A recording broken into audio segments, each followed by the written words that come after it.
Begitu juga proyek. Kalau orientasi pikiran manusia ketika dapat pekerjaan untung yang utama lebih dulu, maka dia sudah memisahkan dan mengurangi. Kalau dengan mengurangi menjadi problem, Pak.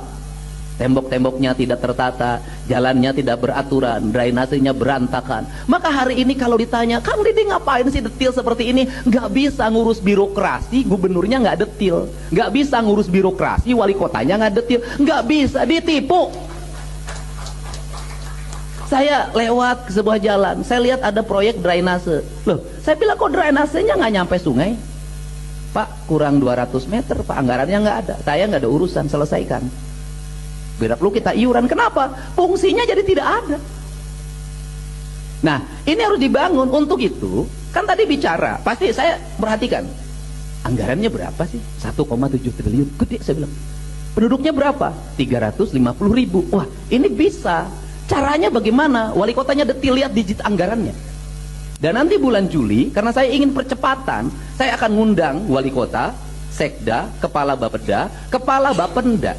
Saya akan baca anggaran kota Cirebon, Kabupaten Cirebon, seluruh Jawa Barat, satu digit.